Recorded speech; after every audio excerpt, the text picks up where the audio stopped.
भारतीय संस्कृति में यज्ञ, योग एवं आयुर्वेद जैसी अमूल्य विद्याएं हैं, जिसका मूल है वेद। इतिहास की ओर दृष्टि डालें तो भगवान राम, भगवान कृष्ण से लेकर राजा महाराजाओं, ग्रामवासियों व अरण्यवासी ऋषियों की कुटियों तक नित्य व नैमित्तिक यज्ञों का प्रचलन देखने को मिलता है। मुंबई शहर में घाटकोपर स्थान पर मैं योग वर्क चलाती हूँ। एक महिला हमारे यहाँ पे आई तो उसे ब्रेस्ट कैंसर ऑलरेडी हुआ था, तो वो ठीक हो गया था ऑपरेशन के जरिए। उन्होंने बोला कि मैं ठीक हूँ, बट मुझे बहुत कमजोरी महसूस होती है, तो इसके लिए मैं योग वर्क में आई हूँ यहाँ पर। 1 महीने के बाद में उसे वापस पीछे यानी पीठ की तरफ दर्द होने लग गया। तो दर्द होने लग गया तो हमने कहा कि आप डॉक्टर से चेकअप करा लीजिए। पर जब चेकअप कराने गई तो डॉक्टर ने उसे कहा कि जो कैंसर आपको ब्रेस्ट में हुआ था वो पीछे आपकी मेरुदंड में फैल गया है, आपकी पीठ में पूरा फैल गया है। तो अब आप तो 1 महीने के ही मेहमान हैं, धीरे धीरे आपका चलना फिरना बंद हो जाएगा, आप पूरी तरह से बेड पे आ जाएंगे। तो बहुत मायूस होके पूरा परिवार रोते रोते हमारे यहाँ आया। तो उन्होंने कहा कि ऐसे ऐसे है करके, आपको जो हम कहें वो आप करेंगे? तो उन्होंने कहा हाँ जरूर करेंगे। तो हमने फिर यज्ञ करने के लिए उन्हें कहा। मीरा रोड में जो डॉक्टर साहब हैं उनके मार्गदर्शन से हमने उन्हें चिकित्सा शुरू कर ली। तो सोचिए कि ये मुंबई शहर में बहुत भीड़ भाड़ जगह है, तो जब हम यहाँ पे जब कहीं पे दूर जाते हैं तो यहाँ पे घाटकोपर से मीरा रोड यहाँ तक जाने के लिए हमें 2 ट्रेन बदली करनी पड़ती है। तो शुरुआत में हमने कहा कि कोई बात नहीं, हम पूरी तरह से सेवा करेंगे। तो हम उसका हाथ पकड़ के घाटकोपर से मीरा रोड तक यानी एक ट्रेन बदल के दूसरी ट्रेन बदल के इस तरह से हम मीरा रोड पहुंचते थे। वहाँ पे सुबह डॉक्टर साहब उन्हें यज्ञ थेरेपी देते थे और उसके बाद में शाम के वक्त हम उनके घर में करते थे। तो 1 महीना या 15 से 20 दिन हम उसका हाथ पकड़ के जा रहे थे। तो 1 महीने के बाद उसने कहा कि मैडम अब आपको आने की जरूरत नहीं है, मैं अकेली जा सकती हूँ। जो मुंबई शहर में रहते हैं उन्हें पता हुआ कि कितनी भीड़ भाड़ से गुजरते हुए जाना पड़ता है मीरा रोड तक। तो उसके बाद इतना उसका आत्मविश्वास बढ़ा और 1 महीना तो गुजर गया। जो डॉक्टर ने कहा था कि वो बिल्कुल बेड पे आने वाली है, वो 1 महीना तो गुजर गया। 5 महीने तक वो लगातार मीरा रोड जाती रही और शाम के वक्त हम उनके यहाँ पे सेवा देते रहे। वो महिला बहुत ही अच्छी तरह से स्वस्थ है और चल फिर रही है। तो यानी देखिए डॉक्टर सबको ही यज्ञ देव ने पूरी तरह से फेल कर दिया। यानी यज्ञ से हम ये बड़ी बीमारी हम जो कहते हैं इसे भी कैंसिल कर दिया है, कैंसर को कैंसिल कर दिया है। सभी लोग हाथ जोड़ते हुए सीधा बैठते हुए ओम सर्वे भवन्तु सुखिनः सर्वे सन्तु निरामयाः सर्वे भद्राणि पश्यन्तु मा कश्चित् दुःखभाग् भवेत्। ओम शांति शांति शांति ओम। ऐसे अंतिम में आध्यात्मिक, आधिदैविक और आधिभौतिक तीनों प्रकार के तापों से, दुखों से शांति के लिए 3 बार ओम शांति शांति शांति करते हुए, शांति पाठ करते हुए इस प्रकार से भी हम यज्ञ को संपन्न कर सकते हैं। तो इतना यज्ञ हमें अवश्य करना चाहिए। वैसे आज हमने विशेष आहुतियाँ प्रदान की, लेकिन देव यज्ञ अग्निहोत्र अवश्य करना चाहिए। यदि समय नहीं है फिर भी हमें विशेष रूप से गायत्री मंत्र का उच्चारण करते हुए ही 7 आहुति प्रदान करिए। 1 मिनट में आप 5 से 6 बार गायत्री मंत्र का उच्चारण कर सकते हैं। तो 1 से 1.5 मिनट 7 बार गायत्री मंत्र का उच्चारण करते हुए 7 आहुति प्रदान कर दी। 21 आहुति देते तो 4-5 मिनट लगेगी, 4-5 मिनट भी नहीं लगेगी। और इससे अतिरिक्त और विशेष आप करना चाहते हो 51 आहुति, 108 आहुति, जो भी अलग अलग रूप में आप जो समय है, सामर्थ्य, उन सब चीज़ों को ध्यान में रखते हुए आप इस यज्ञ को, इस हवन को, इस अग्निहोत्र को संपन्न कर सकते। यह यज्ञ, यह हवन, यह अग्निहोत्र न केवल मात्र देवी शक्तियों का पूजन, प्राकृतिक पदार्थों का संतुलन, अपितु यह एक ऐसी देवीय विधा और विद्या है। इस यज्ञ से तन, मन, प्राण, पर्यावरण से लेकर के देवी शक्तियों का तृप्त होने से लेकर के अनेक प्रकार के लाभ होते हैं। इसलिए वेदों में कहा शुचि जीवो अग्नि सहस्रारंभ, पवित्र ज्वाला वाली यज्ञाग्नि हमें हजारों हजारों लाभ प्रदान करने वाली होती हैं। उस यज्ञ को हमने संपन्न किया और उन हजारों लाभ में क्या क्या होते हैं उसके बारे में अब हम आगे जानेंगे। और यह जो यज्ञ है, यह हवन है, उसके विषय में जो शास्त्र में कहा यथे क्षुधिता बाला मातरम पर्युपास्ते एवं सर्वाणि भूतानि अग्निहोत्रम उपास। जैसे क्षुधा से पीड़ित बालक, भूख से प्यास से पीड़ित बालक या दुख से पीड़ित बालक, छोटे बच्चे जैसे माता की पर्युपासना करते हैं, माता को याद करते हैं, माता के पास जाते हैं और पूरी तरह से वो निश्चित होते हैं कि माता के पास जाएंगे तो हमारी बुभुक्षा की निवृत्ति अनिवार्य रूप से अवश्यमेव होनी है, पूरे विश्वास में होते। आप सब अपने बचपन की या फिर इस एक कल्पना को करके आप देख सकते हैं कि माता के प्रति जो बच्चों की जो कल्पना होती है या जो विश्वास होता है, वो सुदृढ़ विश्वास होता है कि माँ के पास जाएंगे तो ये हमारा समाधान होना ही होना है, इसमें कोई विकल्प नहीं होता है और होता भी है। ऐसे ही एवं सर्वाणि भूतानि अग्निहोत्रम उपास्य, इसी प्रकार से अपनी सभी मनोकामनाओं को पूर्ण करने के लिए, सुख की सिद्धि के लिए, दुखों की निवृत्ति के लिए सभी जन अग्निहोत्रम उपास्य, इस अग्निहोत्र की उपासना करते हैं, अग्निहोत्र के पास जाते हैं, अग्निहोत्र करते, यज्ञ करते, हवन करते, उसे दैवीय शक्तियों को तृप्त करते, प्रसन्न करते हैं और फिर उस दैवीय शक्तियों से प्रार्थना करके उन चीज़ों को प्राप्त करते हैं। जैसे निश्चित होता है कि माता के पास छोटा बच्चा जाता है और माता से प्रार्थना करता है या याचना करता है और उसकी जो बुभुक्षा या जो उनकी जो मांग होती है वो पूर्ण होती है, ऐसे ही वह दैवीय शक्तियाँ इस अग्निहोत्र के माध्यम से हमें प्राप्त करती है। इसलिए कहा गया ऐसा कि यह जो यज्ञ है वह यज्ञ हमें विशेष रूप से कामनाओं की पूर्ति प्रदान करने वाला होता है। इसलिए कहा सत्याह संतु यजमानस्य कामा, इष्ट काम धूप, सर्व काम धूप, अलग अलग शास्त्रों में अलग अलग जगहों पे अलग अलग रूपों में यज्ञ को इष्ट काम धूप, सभी हमारी जो इष्ट कामनाएं हैं, इच्छित कामनाएं हैं, उसको पूर्ण काम करने वाला होता है। सत्या संतु यजमान से कामा, जो यजमान है, जो यज्ञ करने वाला है, उसकी कामना यज्ञ पूरा करता है, हवन पूरा करता है। अर्थात हमारे प्राचीन काल से ही मनोकामना की पूर्ति के लिए यह यज्ञ विशेष रूप से माना गया और किया जाता रहा है। 3 प्रकार के मुख्यतया यज्ञ होते हैं। पहला होता है दैनिक यज्ञ,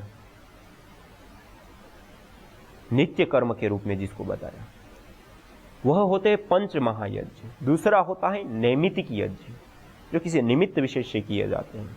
और तीसरा होता है काम्य यज्ञ। 3 प्रकार के यज्ञ किए जाते हैं। तो पहला जो है वह नित्य यज्ञ, नित्य यज्ञ पंच महायज्ञ को कहा गया है। सबसे पहला ब्रह्म यज्ञ, ध्यान करना, परमपिता परमात्मा की उपासना करना, ओम का उच्चारण, जप आदि करना, गायत्री का जाप करना, आदि आदि सब चीजें ब्रह्म यज्ञ में, वेद आदि मोक्ष शास्त्रों का अध्ययन करना, अध्यापन करना, ये सब चीजें ब्रह्म यज्ञ के अंतर्गत, ब्रह्म यज्ञ हमें प्रतिदिन करना। दूसरा है यह देव यज्ञ, देव यज्ञ अर्थात अग्निहोत्र, जिसको करने से हमारा वायुमंडल शुद्ध होता है, पवित्र होता है, संतुलित होता है, देवी शक्तियों का पोषण होता है और उसके साथ साथ हमारे शरीर में आरोग्य की सिद्धि के साथ अनेक प्रकार के लाभ सिद्ध होते हैं। उसके ऊपर हम पिछले 2 दिन चर्चा आगे हम आपके साथ करेंगे। तो यह देव यज्ञ अग्निहोत्र विशेष रूप से हमारे लिए लाभकारी होता है। तीसरा है पितृयज्ञ, माता पिता गुरुजन, जिन्होंने हमें सिंचा है, जिन्होंने हमें ज्ञान दिया, जिन्होंने हमें बोलना चलना सिखाया है, जिन्होंने हमें उभारा और इतने बड़े किए, उन गुरुजनों को, उन माता पिता को प्रणाम करना, उनके प्रति कृतज्ञ रहना, उनकी आज्ञा का पालन करना, यह है पितृयज्ञ। और इसी प्रकार से बलि वैश्वदेव यज्ञ, बलि वैश्वदेव यज्ञ जो असहाय जीव है, असहाय प्राणी है, उनके लिए कुछ विशेष करना, असहाय जीवों के लिए, असहाय प्राणियों के लिए। हमारे पास जो शक्ति है, हमारे पास जो सामर्थ्य है, उस शक्ति से, उस सामर्थ्य से हम कुछ दें, बलिदान देना। जैसे आप सब लोगों ने बलिदान शब्द सुना होगा। इन वीर महापुरुषों ने, इन वीर पुरुषों ने, इन महापुरुषों ने राष्ट्र के लिए अपना बलिदान कर दिया। बलिदान अर्थात क्या है? अपने पास जो था तन मन धन सब कुछ उसके लिए न्योछावर कर दिया, त्याग दिया, बलि चढ़ा दी उसकी। बलि का अर्थ क्या होता है? त्याग करना। आज सामान्य रूप से समाज में बलि का अर्थ, लोग बलि शब्द सुनते ही बलि का अर्थ उनके दिमाग में आता है कि बकरी, गाय, भेड़ या कुछ ऐसे प्राणियों को मार करके उसको देवी शक्तियों को चढ़ाना। नहीं, ये विकृति है, ये सही नहीं है। बलि का अर्थ होता है त्याग करना। हमारे पास जो है वो उन देवी शक्तियों को समर्पित करना। हमारे पास यह जड़ी बूटी, औषधियां, अन्न, गाय का घृत आदि जो है उसकी हम हवि प्रदान करके उन देवी शक्तियों को हम तृप्त करें। यह है बलि, त्याग करना। जो हमारे पास शक्ति है, सामर्थ्य है, ऊर्जा है, बुद्धि, बल, पराक्रम है, उसके माध्यम से राष्ट्र के लिए, समाज के लिए, जीव मात्र के कल्याण के लिए जो कुछ हम कर सकते हैं वह करना, यह है बलिदान। ऋषि को कहते हैं बलि वैश्वदेव यज्ञ। जो असहाय जीव है और आवश्यकमंद है और हमारे पास वो सामर्थ्य है कि हम उसको दे सकते हैं, तो वो कर, यह है बलि वैश्वदेव यज्ञ। और आज समाज में हम देख भी सकते हैं कि कुत्तों के लिए घर में प्रतिदिन रोटी निकालते हैं, रोटी देते हैं, गायों को रोटी देते हैं, चींटियाँ होती है उसको थोड़ा सा आटा लेकर के उसमें मीठा कुछ मिला करके उसको चींटियों को देते हैं, आदि आदि कई सारी क्रियाएं हम आज समाज में देख सकते। ये सब बलि वैश्वदेवी यज्ञ के रूप है। बलि वैश्वदेव यज्ञ के बाद अतिथि यज्ञ। अतिथि यज्ञ अर्थात जो हमारे पास आए हुए विशिष्ट अतिथि है, ज्ञानी जन, तपस्वी, योगी, संत, महात्मा, साधु, समाज सेवी, राष्ट्र उत्थान के लिए कार्य करने वाले, या फिर जो उत्तम आचरणवान है, जो शीलवान है, ऐसे जो उत्तम लोग हैं, उन लोगों के प्रति कृतज्ञता रखना, उनका स्वागत, उनका सत्कार करना। हमारे आंगन पे आते हैं तो उसको विशेष रूप से स्वागत सत्कार हुआ बुलाना, उसके लिए आवास, भोजन आदि की व्यवस्था करना और उनके साथ बैठ करके उनका जो ज्ञान है, नॉलेज है, उसका हमें स्वाध्याय करना, आदि आदि जो क्रियाएं हैं उसको संपन्न करना, यह है अतिथि यज्ञ। यह प्रथम जो 3 प्रकार के यज्ञ बताए हैं, नित्य यज्ञ, नैमित्तिक यज्ञ और काम्य यज्ञ, उसमें प्रथम जो नित्य यज्ञ है वह नित्य यज्ञ में 5 महायज्ञ आते हैं। दूसरा नैमित्तिक यज्ञ। नैमित्तिक अर्थात किसी निमित्त विशेष से किया जाने वाला, जैसे शादी विवाह आदि में हम सब लोग देखते हैं यज्ञ से संपन्न होते हैं। तो आज हमारे शादी विवाह में तो रह गया, लेकिन अन्य जगहों से आज हमने यज्ञ को भुला दिए। वैसे हमारी प्राचीन ऋषि संस्कृति में, वैदिक संस्कृति में प्रतिदिन तो यज्ञ किए जाते थे, लेकिन उसके साथ साथ जो हमारे जीवन के 16 संस्कार होते हैं, उन 16 संस्कारों में भी विशेष रूप से यह यज्ञ, हवन, अग्निहोत्र किए जाते हैं। यह जो विशेष रूप से गर्भाधान संस्कार से लेकर के अंत्येष्टि पर्यंत ये सारे यज्ञ कहे गए, इष्टि कहा गया, और उसमें विशेष प्रकार के हविर द्रव्यों की आहुति प्रदान करके अनेक प्रकार के लाभों को सिद्ध किया जाता है, अनेक प्रकार की लाभ प्राप्त किए जाते हैं। यह है विशेष रूप से नैमित्तिक यज्ञ के अंतर्गत 16 संस्कार में यज्ञ। इसी प्रकार से चाहे वह दीपावली हो, चाहे वह होली हो, इस प्रकार से जो हमारे पर्व है, उस समय जो हमारे नवान्न आते हैं, उन नवान्नों की आहुति देने से लेकर के अलग अलग कई सिद्धियां हम इस यज्ञ के माध्यम से पर्वों को मनाना आदि करते हैं। इसी प्रकार से कुछ शुभ अशुभ अवसरों में भी विशेष रूप से किया जाता है, वह भी नैमित्तिक यज्ञ। तो इस प्रकार से जो यज्ञ किए जाते हैं उसको नैमित्तिक यज्ञ कहे जाते हैं। और तीसरा जो है वह है काम्य यज्ञ। काम्य यज्ञ अर्थात किसी विशिष्ट वस्तु की, विशिष्ट स्थिति की, विशिष्ट कामना, इच्छा रखते हुए उसकी पूर्ति के लिए यज्ञ किया जाता है। जैसे वर्षा की कामना के लिए वर्षेष्टि यज्ञ, संतान की प्राप्ति के लिए पुत्रेष्टि यज्ञ। इसी प्रकार से हमारे शास्त्रों में मनोकामनाओं को लेकर के तो यज्ञ की भरमार देखने को मिलती है। धन की कामना के लिए विशेष प्रकार के यज्ञ, राज्य की कामना के लिए विशेष प्रकार के यज्ञ से लेकर के अलग अलग गोमेध, पशुपालन आदि के लिए गोमेध यज्ञ, पशुपालन और कृषि व्यवस्था को उत्तम बनाने के लिए गोमेध यज्ञ से लेकर इस प्रकार से अलग अलग बहुत सारे प्रकार के यज्ञों का हमारे प्राचीन शास्त्रों में वर्णन और हमारी जो प्राचीन परंपराएं हैं उसमें विशेष रूप से उसका जो आचरण है वह हमें देखने को मिलता है या प्राप्त होता है। यह जो प्राचीन काल की जो विशेष व्यवस्था रही है, वह व्यवस्था एक प्रकार से यदि आज की परिप्रेक्ष्य में हम देखें तो यज्ञ के जो अनंत लाभ हैं, उन लाभों को देखते हुए इन परंपराओं को मानव समाज के साथ जोड़ने का एक जरिया है पर्व, एक जरिया है संस्कार, एक जरिया है अलग अलग उपलक्ष्य में उसके जीवन के साथ जोड़ा जाए। तो वह उस विषय में जानता ही नहीं जानता है, लेकिन उसके लाभों को वो उठाता रहता है। इसी प्रकार से हमारे इस प्राचीन भारतीय संस्कृति में विशेष रूप से इस यज्ञों की पावनी परंपरा प्राचीन काल से ही चलती आ रही है। यह इतनी गौरवशाली परंपरा है कि इस यज्ञ की महिमा, चाहे वह मूल वेद हो, ऋग्वेद, यजुर्वेद, सामवेद, अथर्ववेद, उसमें भी बहुत बड़ी मात्रा में महिमा बताई गई। चाहे उपवेद हो, वेदांग हो, उपांग हो, सब जगह पे, चाहे वह उपनिषद आदि हमारे शास्त्र हो, चाहे हमारे दर्शन हो, चाहे ऐतिहासिक शास्त्र रामायण महाभारत आदि हो, या स्मृति शास्त्र मनुस्मृति से लेकर के अनेक प्रकार की जो स्मृति शास्त्र है उसमें भी, इसी प्रकार नीति शास्त्र में भी, सब जगह पर यज्ञों का प्रचलन, यज्ञों का विधान, यज्ञ की महिमा अपार रूप से हमें देखने को मिलती है। और यदि एक ओर से हम विचार करें तो इतनी बड़ी महिमा क्यों है? क्योंकि यह यज्ञ जीव मात्र का, मानव मात्र का और इस प्रकृति के संतुलन का सबसे बड़ा साधन है।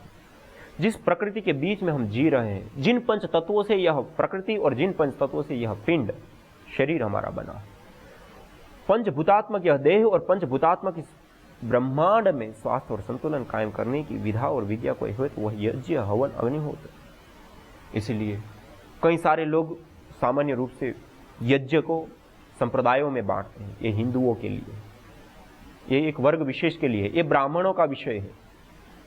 नहीं, ये जीव मात्र का विषय है। जो इन पंच तत्वों का प्रयोग लेता है उस जीव मात्र का कर्तव्य है।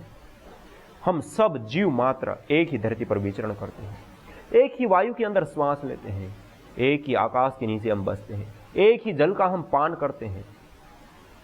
हम सब समान हैं और समान रूप से इस प्रकृति का हम प्रयोग ले रहे हैं, इन पंच तत्वों का हम प्रयोग ले रहे हैं। हम सब के लिए इन पंच तत्वों की यथास्थिति बहुत जरूरी है, बहुत जरूरी है। और इन पंच तत्वों की यथास्थिति ना रहना ही वायु प्रदूषण, ग्लोबल वार्मिंग, ओजोन परत का क्षरण से लेकर के अनेक प्रकार की बीमारियां और अनेक प्रकार के असंतुलन और अनेक प्रकार की समस्याएं और दुख, कष्ट, बाधा, पीड़ाओं की एक विशेष समस्या शुरू होती है। तो इस प्रकृति के पोषण के लिए, संतुलन के लिए आवश्यक होता है यह यज्ञ। इसको हम यदि संप्रदाय और मत पंथ में बांटेंगे तो यह कार्य सिद्ध नहीं होगा। और हर कोई व्यक्ति, चाहे वो हिंदू हो, चाहे मुसलमान हो, चाहे सिख हो, चाहे ईसाई हो, चाहे कोई भी मत पंथ संप्रदाय को मानने वाला व्यक्ति हो, कोई भी विचारधारा को मानने वाला व्यक्ति हो, चाहे वह बालक हो, चाहे वह युवा हो, चाहे वह वृद्ध हो, कोई भी अवस्था वाला हो, चाहे वो कोई भी वर्ग का व्यक्ति हो, चाहे वह अमीर हो, चाहे गरीब हो, चाहे वो मध्यम वर्ग का हो, चाहे कोई भी देश में रहने वाला, हर कोई मनुष्य इसी वायु के अंदर श्वास लेता है, हर कोई मनुष्य इसी पानी को पान करता है, इसी धरती पर चलता है और इसी आकाश मंडल के नीचे वो बसता है, इसी पांच तत्वों का वो प्रयोग लेता है और इसी पांच तत्वों से उसका तन बना है और इसी पांच तत्वों से पर्यावरण बना है। और इन पांच तत्वों का शोधन, इन पांच तत्वों का यथास्थिति रहना, यह कार्य सिद्ध होता है इस यज्ञ के माध्यम से। इसलिए वेदों में कहा, अयम यज्ञो विश्वस्य भुवनस्य नाभि, अयम यज्ञो भुवनस्य नाभि। यह पिंड और ब्रह्मांड दोनों को स्वास्थ्य और संतुलन से युक्त करने का कार्य विशेष रूप से सिद्ध करता है। यह यज्ञ हमें दृष्ट लाभ भी प्रदान करता है, अदृष्ट लाभ भी प्रदान करता है। यह यज्ञ जड़ जगत के ऊपर भी कार्य करता है और चेतन जगत के ऊपर भी कार्य करता है। जड़ और चेतन दोनों में सात्विकता का संचार करने का कार्य करता है। मानवीय चेतना का उत्कर्ष करके अति मानस चेतना की ओर अग्रसर करने का कार्य यह यज्ञ के माध्यम से सिद्ध होता है। देवीय शक्तियों को तृप्त करना, पुष्ट करना, संतुष्ट करना, देवी शक्तियों की आराधना, ईश्वरीय शक्तियों की आराधना करना, ईश्वर की आराधना करने का सबसे श्रेष्ठतम कोई उपाय या श्रेष्ठतम तरीका है तो वह यह यज्ञ है, यह हवन है, यह अग्निहोत्र है। देवीय शक्तियों से संबंध स्थापित करने का इससे बढ़ा या इससे श्रेष्ठ और कोई इस संसार में उपाय ही नहीं। और हम अपने प्राचीन ग्रंथों में देखें तो ईश्वर उपासना की, प्रभु उपासना की, देवी शक्तियों की उपासना की सर्वोत्तम विधा और विद्या कोई बताई गई हो तो वही यज्ञ ही है। यज्ञ के माध्यम से हम सभी प्रकार की दैवीय शक्तियों को तृप्त, पुष्ट, संतुष्ट और उन दैवीय शक्तियों से आशीष पा करके तन, मन, प्राण, पर्यावरण से लेकर के संपूर्ण अस्तित्व में शुभ और सुख की कामना की हम सिद्धि करते। इसलिए कहा गया यज्ञो वै श्रेष्ठतमम कर्म, यह यज्ञ एक श्रेष्ठतम कर्म है। और स्वर्ग कामो यज्ञ, जो सुख विशेष को चाहता है उस यज्ञ को, इस हवन को, इस अग्निहोत्र को करे। सुख की जिसको कामना है उस यज्ञ की, अग्निहोत्र की सिद्धि को करे। इस प्रकार से हमारे शास्त्रों में इसकी महिमा बहुत अपरंपार है। आपके सामने हम और भी आगे आने वाले 2 दिनों में यज्ञ की जो वैज्ञानिकता है, यज्ञ की जो उपयोगिता है, यज्ञ के माध्यम से जिस हम वर्तमान जीवन को जी रहे हैं, उस वर्तमान जीवन में जो हम आज वायु प्रदूषण से पीड़ित है, आज 70 लाख से अधिक लोग मर रहे हैं, उसको भी हम बचा सकते हैं। माइक्रोबायोलॉजिकल प्रदूषण से हम पीड़ित है, जिसके कारण 2 करोड़ के करीब पूरी धरती पर लोग मौत के मुंह में समा गए, उसको भी इस यज्ञ के माध्यम से हम बचा सकते हैं। और रेडिएशन जो एक सबसे भयानक, जिसके परिणाम स्वरूप आज अनेक प्रकार की व्याधियाँ और अनेक प्रकार की प्रकृति में असंतुलन पैदा हो, उस रेडिएशन को भी खत्म करने का कार्य इसी यज्ञ के माध्यम से संपन्न होता है। तो इस प्रकार से अनेक अनेक लाभ, यज्ञ के वैज्ञानिक पहलू, हम जिस जीवन को जी रहे हैं उस वर्तमान जीवन में इस यज्ञ की उपयोगिता, यज्ञ एक संपूर्ण चिकित्सा विज्ञान है, यज्ञ एक नैनो टेक्नोलॉजी है, यज्ञ एक एरोमा थेरेपी आदि आदि विषयों को लेकर के आपके सामने विशेष रूप से आने वाले समय में हम विशेष स्पष्टता करेंगे। आज आपको कुछ शास्त्रीय पहलू के बारे में और किस प्रकार से हमें यज्ञ अपने घर में करना है उस विषय में रखा। और कल जब आप मेरे साथ जुड़ेंगे तो अवश्य ही आप भी मेरे साथ यज्ञ करें, इस कामना के साथ, इस भावना के साथ मैं आपके साथ आज इस बात को शेयर किया। और हम इस यज्ञ को केवल मात्र देखें नहीं, अपितु करेंगे तो पाएंगे। जैसे हमारे सामने भोजन और अच्छे से पकवान रखे हुए, लेकिन जब तक हम उसको खाएंगे नहीं तब तक हमारा पेट नहीं भरेगा, उसको देखने से हमें पेट नहीं भरेगा। ऐसे जब तक करेंगे नहीं तब तक उसका लाभ हम महसूस नहीं कर पाएंगे, जब तक करेंगे नहीं तब तक उसका विशेष प्रभाव हमारे ऊपर नहीं होगा, उसकी अनुभूति हम नहीं कर पाएंगे। कितने भी अच्छे रसगुल्लों से लेकर के जो भी अलग अलग पकवान रखे, लेकिन उसको देखने से उसका स्वाद या उससे हमारी बुभुक्षा की निवृत्ति या पुष्टि हमारे शरीर की नहीं हो सकती जब तक हम प्रवृत्त नहीं होंगे, जब तक हम नहीं करेंगे। इसलिए हम सब लोग करें, जब करेंगे तो हम पाएंगे। और करने से हम क्या क्या पा सकते हैं, उन सारे विषयों को लेकर के हम फिर आपके साथ मिलेंगे कल। आज इसी के साथ आप सभी लोगों को ओम। मेरी लड़की दिव्या, उसको जो 7 महीना कोमा में थी, उसका ब्रेन का ऑपरेशन हुआ था। वो इंजीनियरिंग के 3rd ईयर में थी। अचानक उसको चक्कर चालू हो गया, सिर दुखने लगा, तो हम लोग नॉर्मल डॉक्टर के पास लेके गए। उन्होंने उसका ट्रीटमेंट किया तो भी उसको कुछ ठीक नहीं लगा था। ऐसा करके हम 5 दिन नॉर्मल डॉक्टर के पास दिखाया। उसके बाद डॉक्टर का सलाह लेके हम लोग उसको बड़े डॉक्टर के पास लेके गए, कोहिनूर जैसे बड़े दवाखाने में। उन्होंने बताया कि उसका पूरा बॉडी चेकअप करना पड़ेगा। उसका बॉडी चेकअप पूरा 3 दिन चल रहा था। उसमें से हमें मालूम पड़ा कि उसको ब्रेन ट्यूमर हुआ है। डॉक्टर ने हमें जवाब दिया बस ऑपरेशन ही इसका इलाज है। फैमिली से मिलके बातचीत करके ऑपरेशन का निर्णय ले लिया। ऑपरेशन के बाद डॉक्टर लोगों ने हमें बताया कि ये बहुत क्रिटिकल ऑपरेशन है। 4 महीने अपने लड़की को रखा। डॉक्टर रोज यही जवाब देते थे, लाखों में ऐसा एक ही पेशेंट रहता है जिसके ऊपर ऐसा काल आता है। बस यही जवाब देके डॉक्टर हट जाते थे। ऐसे ही नली के साथ हम लोग उसको घर पे लेके आए। घर पे लाने के बाद दूसरे ही दिन हम लोग नर्सी सर से मिले। वो बोले ये तो बहुत मुश्किल है, बहुत क्रिटिकल है, लेकिन अपन विश्वास रखेंगे, हवन में इतना ताकत है, क्या ये परिस्थिति से भी ये लड़की बाहर आ सकती है। मैंने सर का यही बात मन में रख लिया। सर उस टाइम सर से मैं एक बात की थी, क्या सर हम लोग विज्ञान जो साइंस है इतना आगे गया है तो भी मेरे लड़की के कुछ काम नहीं आया, वो हम करके हार गए हैं। अभी बस भगवान और ये हवन के ऊपर विश्वास रखेंगे। हम लोग डॉक्टर को एक बार भी घर पे लाने के बाद इसको दिखाने के लिए नहीं लेके आए। हवन ही हमारा डॉक्टर बना था। हवन से हम लोग को इतना एनर्जी मिला। हवन करते करते जब 2 महीना हो गया, उसके बाद ऐसा चमत्कार हम लोग ने हवन का देखा। तब उसकी जान उंगलियों से चालू हो गई।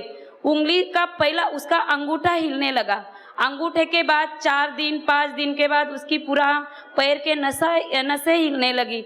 ऐसा हम लोग साक्षात उसको वो चमत्कार को देख रहे थे। ऐसा करते करते उससे अंगूठे से लेके 2 महीने के अंदर पूरे उसके बॉडी में जान आ गई, उसका पूरा शरीर उठने लगा। तो हम लोग ने ऐसा अपने जैसा शरीर तो भगवान का देखा नहीं, लेकिन इसके रूप में हम लोग ने, हवन के रूप में हम लोग ने भगवान को देख लिया।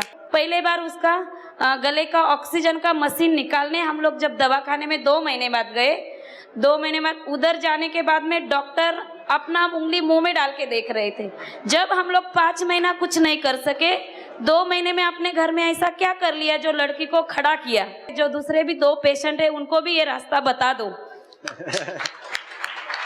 ऐसा करते करते 2 महीने के बाद उसका गले का मशीन हट गया।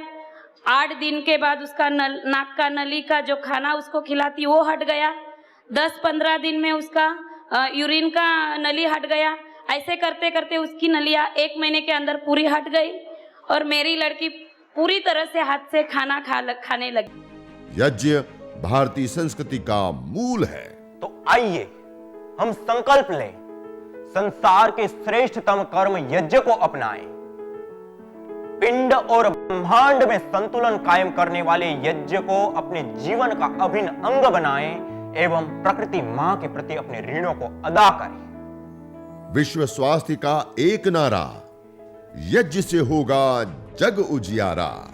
भारतीय संस्कृति की अमूल्य विरासत यज्ञ की महिमा को जानने हेतु वैदिक चैनल पर प्रतिदिन प्रातः एवं सायं 11:30 बजे यज्ञ महिमा कार्यक्रम से जुड़ें। विशेष जानकारी हेतु संपर्क करें।